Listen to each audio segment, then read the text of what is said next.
David didn't just sue me for my mother's money. He publicly accused me of elder financial abuse, leveraging my years of quiet sacrifice against me. For 2 decades, I had been the silent, boring accountant, meticulously archiving every single financial transaction to protect my 75-year-old mother, Martha, from his endless greed. He thought my quiet competence was a weakness, a lack of fight.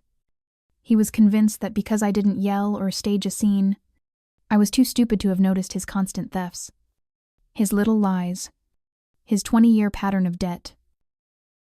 He didn't know that my 20-year debt ledger, which he mocked as Evelyn's pointless diaries, was locked in my safe deposit box. Waiting for the day, his arrogance finally landed him in court. I let him file the malicious paperwork. I let him stand before the judge with his smug, expensive suit. Then, I prepared to show the court that my bookkeeping wasn't proof of abuse. It was proof of his betrayal. The courtroom in Nashville was cold, the air conditioning struggling against the late summer heat. But I felt oddly calm. I was Evelyn Clark, 45 years old, a financial analyst who handled 8-figure portfolios every day. Yet here I was, being called a greedy hoarder by the brother I had supported for half my life. My older brother, David, 50, sat across the room with his lawyer, a cheap shark named Weston, looking like a man who had already cashed the check. He was impeccably dressed in a linen suit I knew he hadn't paid for, and he was radiating entitlement. Your Honor, Mrs. Clark has a debilitating fear of spending, Weston stated, his voice dripping with false concern. She views money not as a tool for living, but as a thing to be hoarded. This pathological behavior has led her to restrict Martha Clark's access to her own funds, preventing my client, the eldest son, from receiving the financial support he was promised. I forced myself to remain still, my back straight, my hands folded neatly on the table. David had filed a motion for emergency fiduciary access, a direct, arrogant attack that aimed to bypass me entirely. I was the financial guardian, not the abuser. But in the eyes of the judge, a stern, 60-something woman named Judge Hamilton, I was simply the cold sister against the desperate brother. It was the phrase financial hoarder that stung the most, a direct echo of David's cruelty from 15 years ago. I remembered the day clearly. It was the same day I had spent an entire weekend meticulously organizing all of Mother's recipe index cards, labeling each one with archival precision, cross-referencing them against her old cookbooks. David, just home from his failed first business venture, had strolled into the kitchen and sneered. Look at you, Evelyn, a 15-year-old organizing recipes. That's what you do. Boring, useless old lady junk. No wonder you're going to be alone forever. That moment, that casual dismissal of my meticulousness, that was the moment I realized my attention to detail would always be his weapon against me, and I started my separate, archival record-keeping that very week. I looked at David now, watching him smile at the judge when Weston described his destitute situation. The sheer audacity, the absolute hypocrisy of his accusation, made my breath hitch. David was accusing me of elder financial abuse when I had spent the last 2 months quietly paying down a $4,000 credit card bill he had forged with Mother's signature to take a gambling trip to Vegas.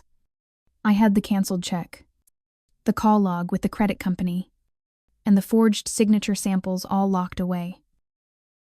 He was the thief, the abuser, yet he sat there, basking in the glow of his false martyrdom. Weston produced a handful of staged photos, Martha smiling vaguely while David held her hand to cement David's narrative as the cold actor. He also presented a list of large purchases Evelyn had blocked. See, Your Honor, Weston crowed. Mrs. Clark sees herself as Martha's keeper, not her daughter. She blocked the purchase of a new $23,000 Ford F-150 pickup truck. A vehicle, Mr. Clark desperately needs for his new consulting business. I could feel the judge's focus intensify. The truck was irrelevant. The sheer, crushing weight of David's financial need was what mattered. I recalled the quiet sacrifice, the real reason Mother almost lost her house. Just last year, David, claiming he would handle the family finances, forgot to pay Mother's property taxes for 2 consecutive quarters, triggering a massive tax lien crisis. I had to drain my entire $20,000 promotion bonus money I'd planned to use for a down payment on my own small condo to cover the debt and prevent the county from seizing the house. David had created the crisis, and I had paid the ransom, all while he was living rent-free in a state of self-proclaimed destitution. That single sacrifice had hardened my resolve. I would no longer be his easy mark. Judge Hamilton turned to me. Mrs. Clark, your brother claims you are unjustly preventing your mother from helping him. A claim he supports with documentation showing you've controlled her accounts for over a year. Do you have a response? I stood slowly, my voice calm, the coolness in my tone, the result of 15 years of mental preparation. Your Honor, I do not deny I manage Mother's accounts. I do not deny I restricted access to funds. But I believe Mr. People. Clark's claim to the word promised is misleading. I presented my lawyer, a sharp woman named Patricia, with a sealed manila folder. Patricia opened it and passed the single document to the bailiff. This document, Your Honor, is from 20 years ago. It's an IOU, signed by David Clark, and witnessed by a notary. It details a loan of $80,000, the exact cost of his first year of law school tuition, which he is now claiming was a gift that established his right to the money. David visibly paled. He scrambled toward his lawyer, whispering frantically, I paid that back. I promised to pay that back. But I wasn't done. The true twist was the object itself. That IOU, that miserable piece of paper David had signed, was written on the back of Martha's favorite, signed 1,970 Christmas card. A card he'd ripped directly out of the family photo album because he couldn't be bothered to find a blank sheet of paper. He had literally destroyed sentimental family history for his momentary need, perfectly illustrating the legacy destroyer tactic he was using. Judge Hamilton's expression, already stern, hardened into stone. She read the IOU, then looked directly at David. Mr. Harding. Clark, this document, signed by you, explicitly states this $80,000 was a loan, not a gift or a promise of future entitlement. The court is interested in how you intend to repay this considerable debt to your mother's estate, not how you intend to seize further assets. The gavel hit the wood with a sharp crack, ending the farce. David was frozen in his seat. His entire plan, based on the assumption that the money was an unburdened gift, shattered by an old piece of paper. I saw him pull out his phone and begin frantically sending texts as he was leaving the courtroom, his rage overwhelming his fear. I knew instantly that the failure to get immediate money would transition into the only attack he had left, cutting off my access to Mother entirely.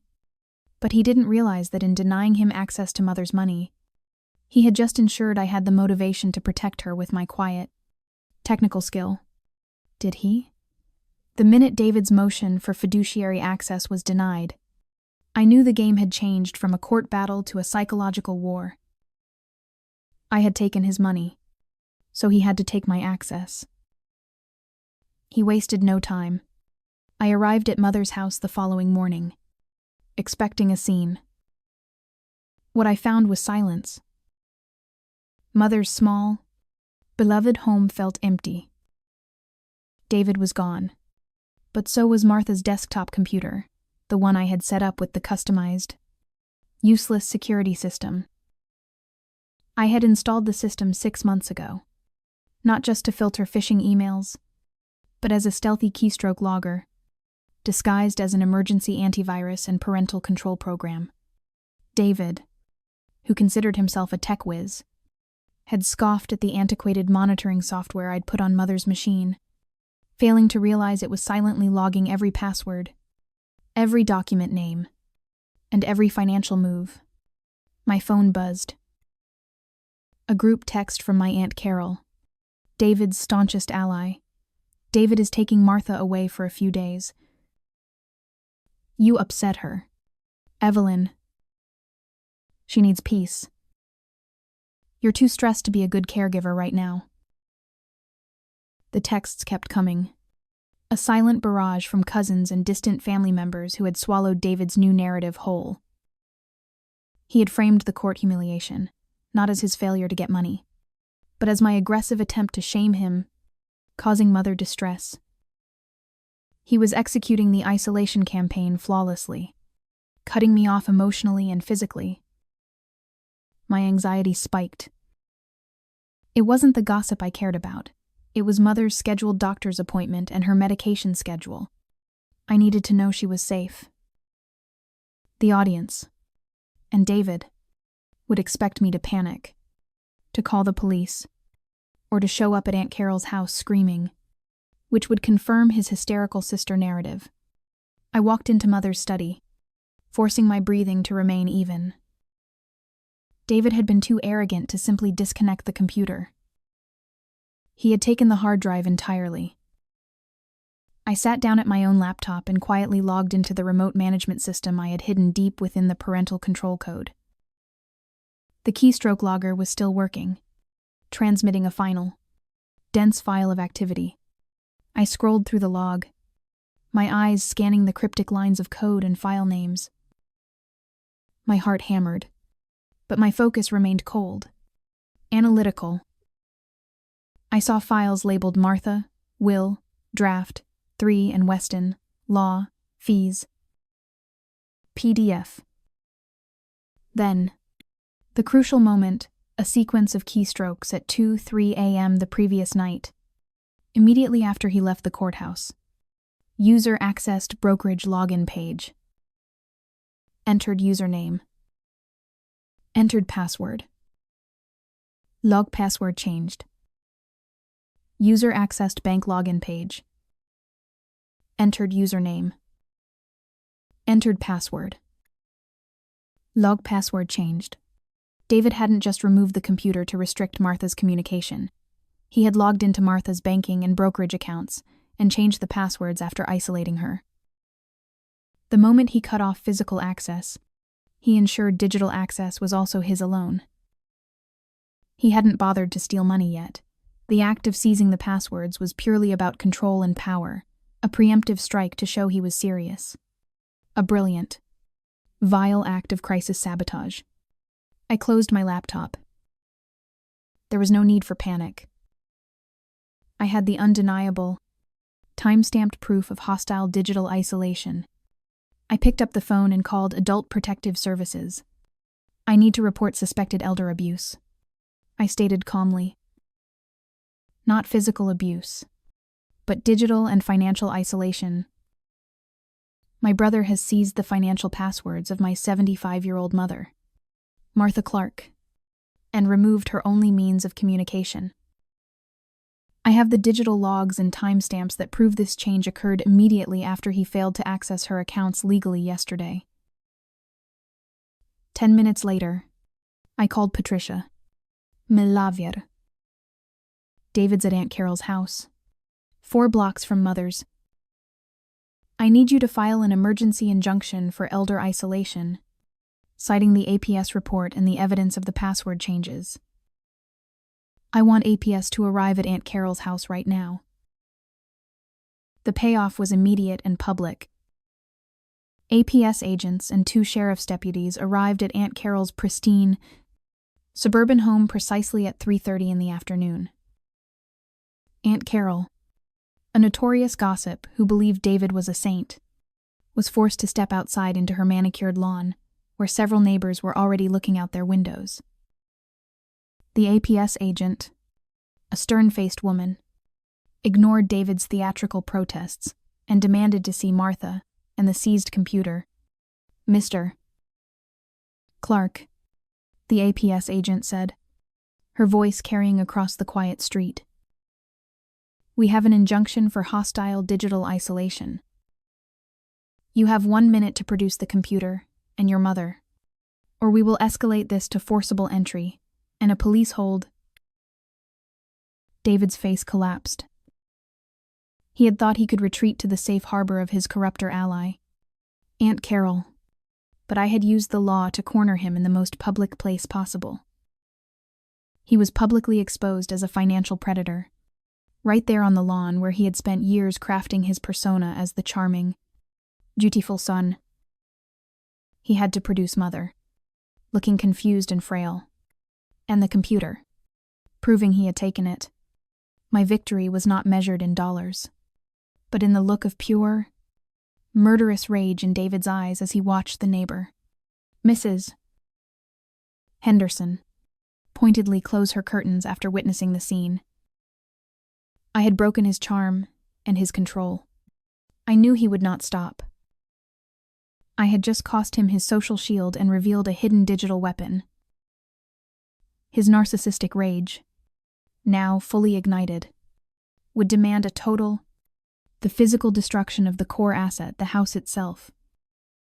The game of tit for tat would escalate to physical sabotage. He thought he could seize my mother's money.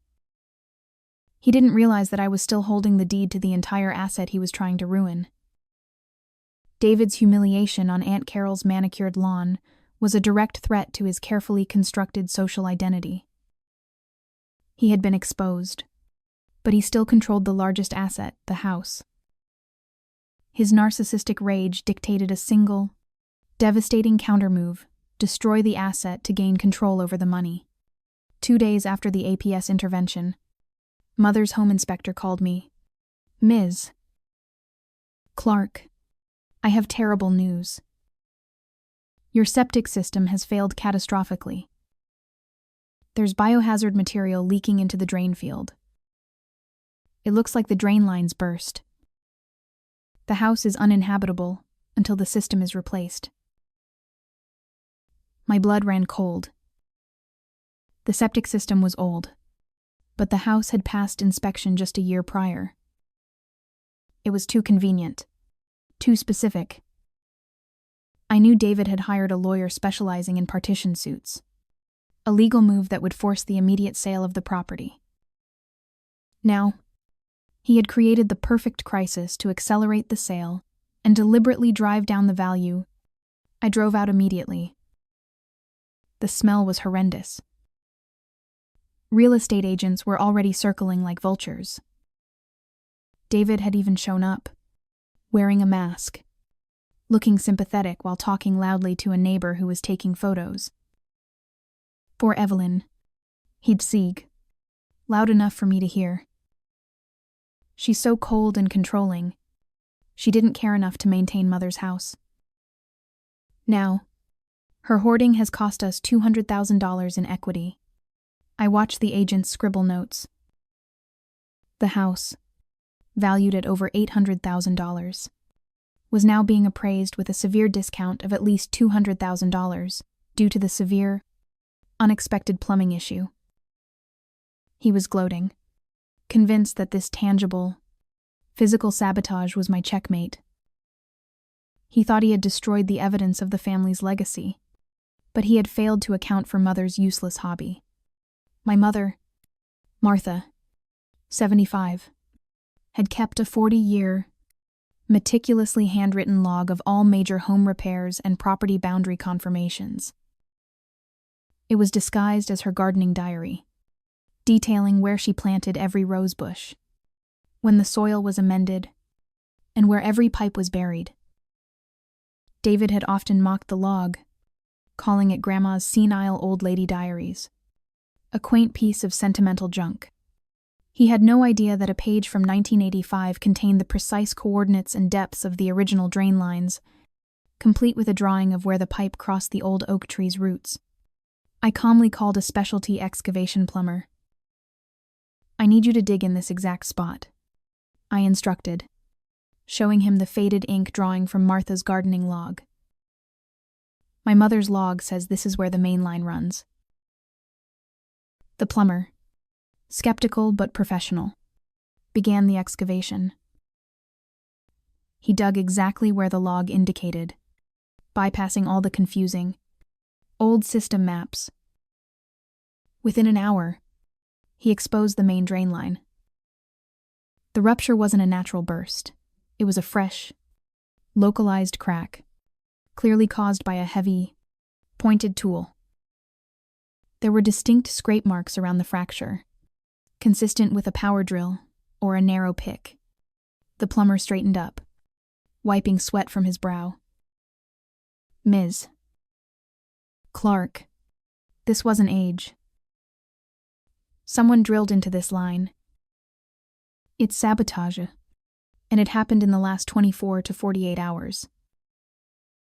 I took close-up photos of the drill marks, the fresh soil disruption, and the plumber's face. This was no longer a civil dispute over money. It was evidence of criminal destruction of property. I immediately called the police to file a report for vandalism and property destruction. And I had my lawyer, Patricia, file an emergency motion in court. The next day, when the partition suit hearing began, David's lawyer, Weston, proudly presented the condemned house evidence. I stood up. "Your Honor, we object to this valuation. The septic failure was not a natural occurrence. It was a deliberate act of vandalism, and we have the police report and forensic evidence." Patricia handed the judge a thick folder containing the plumber's testimony, the high-resolution photos of the drill marks, and Martha's 40-year-old gardening log, which proved the line was working fine until the day David showed up. The judge, seeing the clear intent to defraud the court, and Martha, was furious. David, for the first time, was not just embarrassed, he was facing a felony charge. "Mr. Clark," Judge Hamilton announced, her voice severe, "I am denying the partition suit. Furthermore, I am issuing a restraining order prohibiting you from coming within 300 feet of your mother's property, and I find you liable for the $30,000 repair bill, payable within 7 days." The sound of the gavel was deafening. David's eyes went wide with pure terror. His calculated risk destroying the asset to force a quick cash sale had backfired catastrophically, leaving him with no house, a felony police report, and a crippling $30,000 debt. He had nothing left to lose but his freedom. His next move would be one of desperate, illegal retaliation. He thought he had destroyed the house. He didn't know that my mother's quiet, documented history was my most powerful weapon. The gavel's sharp finality left David not just financially ruined by the $30,000 repair bill, but legally powerless and publicly shamed. His credibility was gone. He was restrained from mother's property.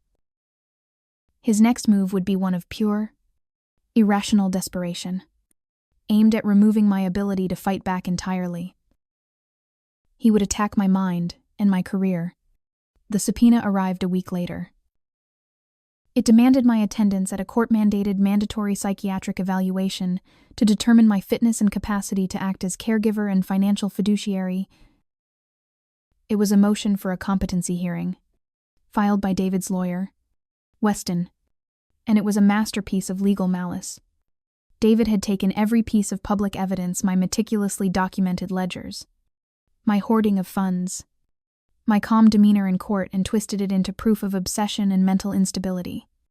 The motion was accompanied by a vague, supporting statement from Dr. Cizo, Harold Jenkins, a retired family therapist who was a distant acquaintance of David's. David had used his third-party gaslight tactic flawlessly, leveraging a weak professional to validate his lies. I read the document, my hands steady, but I felt a sickening twist in my stomach. Passing the evaluation wasn't the point. The mere filing of the motion, the public record of a mandatory psychiatric review, was enough to jeopardize my financial analyst license and my career. My firm would see the headline and quietly pull my high-net-worth clients. David knew exactly where to strike, but I had foreseen his total descent into malice. 30 days ago, immediately after his first legal attack, I hadn't just hired Patricia for the divorce. I had secured a one-time, highly specialized consultation with an elder law attorney in downtown Nashville, renowned for handling complex guardianship cases. I had anticipated his attempt to use the court system as a weapon. I walked into the courtroom for the competency hearing, composed and professional. David was there, smiling his smug, self-satisfied smile. He looked utterly convinced that my career, my final defense, was about to crumble. Ms. Clark, Judge Hamilton began. The court is concerned by Mr. Rell. Clark's motion alleging. I stood up before she could finish. Your Honor, I believe this motion is a frivolous abuse of process, designed purely for harassment and professional sabotage, and I have evidence to support that. I didn't argue my sanity. I didn't present my own psychologist's report. I presented the court with the sworn affidavit from the elder law attorney, dated 30 days prior, explicitly stating that I was of sound mind, fully competent, and that David had threatened similar legal action against me months ago.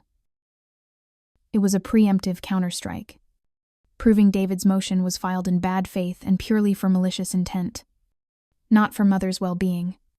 Then, I delivered the final, crippling blow. I knew David had pressured Dr. Relaniz Jenkins for his supporting statement at a family cookout.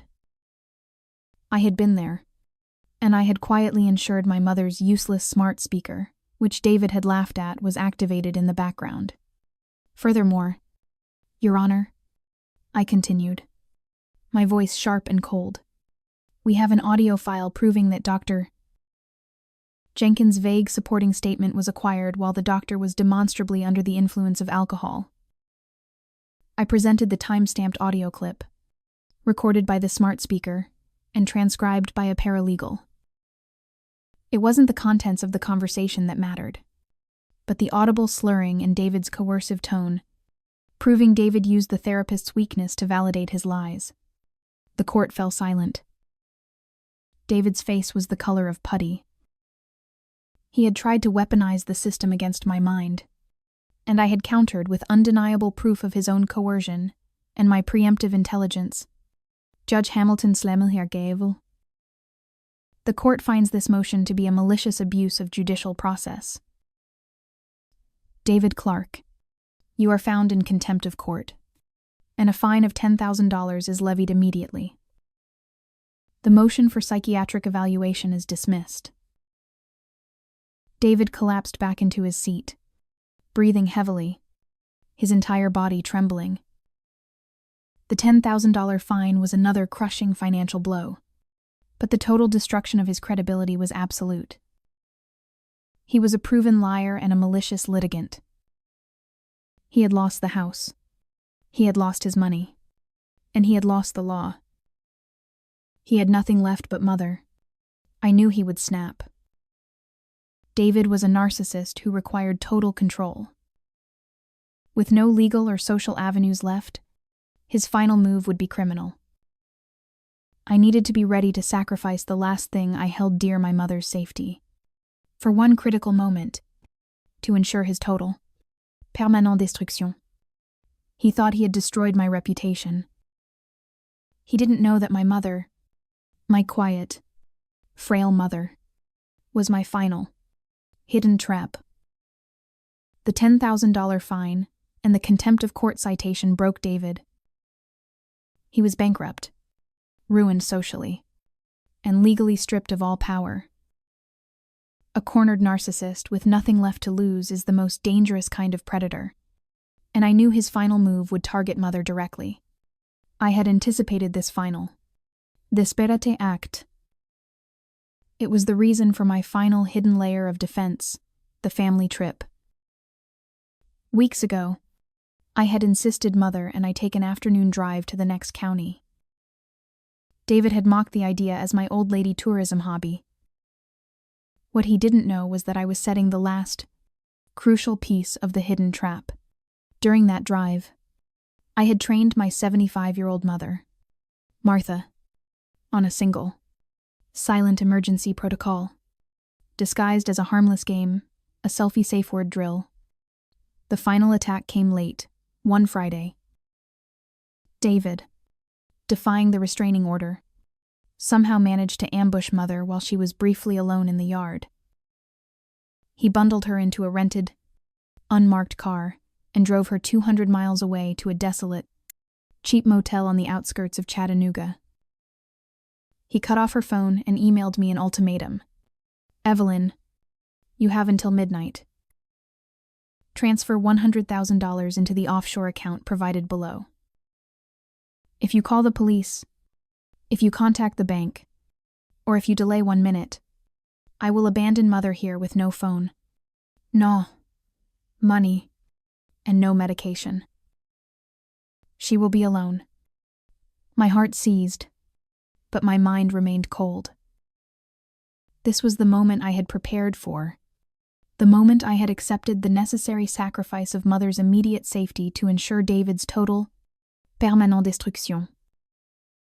David believed he had given me an impossible choice, pay the ransom or risk Mother's life. He thought he had complete control over the narrative and the location. I looked at the email's timestamp 8:30 p.m. I had 3.5 hours. I did not call the offshore bank. I did not call the police with the threat. I opened my text to Mother's phone number. There it was. A single, innocuous message sent at 7:15 p.m., hours before David sent the ultimatum. It was a selfie of Mother. She was sitting in the front seat of a car, looking slightly strained but smiling faintly, and in the background, carefully propped against the visor, I was a piece of paper. The paper read, Motel 6, Room 14. My quiet, frail mother, Martha, following my instructions from weeks prior, had used the selfie safe word to send me the single most critical piece of evidence, their exact current location. David had been so arrogant in his isolation that he never checked her phone's recently sent folder or even noticed her taking the picture. He had assumed she was too senile, too afraid, to act. I immediately called the Hamilton County Sheriff's Department. I didn't mention the ransom. I reported an elder abduction, giving them the exact model of the rental car I had tracked from my analyst firm's network, the location of the Motel 6, and the room number, Room 14. Less than an hour later, the police intercepted David. He was in the process of packing his bag, preparing to leave, Martha abandoned, just as he had promised. The police found Martha confused but physically unharmed, and they found the explicit ransom email on my phone. They also cross-referenced the dozens of documents I had previously filed, the forged credit card bills, the property destruction reports, the contempt citation. David's long chain of financial abuse had finally escalated into a felony. The felony kidnapping and extortion charges were undeniable. David, the charming socialite, who believed he was entitled to millions, was booked into the county jail, facing the darkest destruction possible. David Clark was convicted 4 months later. The 20-year debt ledger, the keystroke logs, the plumber's testimony, the contempt citations, and the final, damning selfie safe word photo were all used to prove his systematic financial and physical abuse of an elderly person.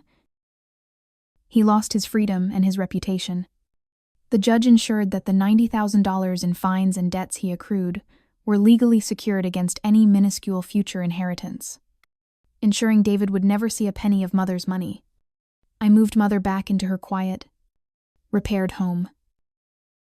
She never once asked about David, but she still often reminds me about her fun little game with the camera. I realized then that my quiet endurance, my supposed boring hoarder meticulousness, it was not a defense mechanism, but a deeply embedded form of love.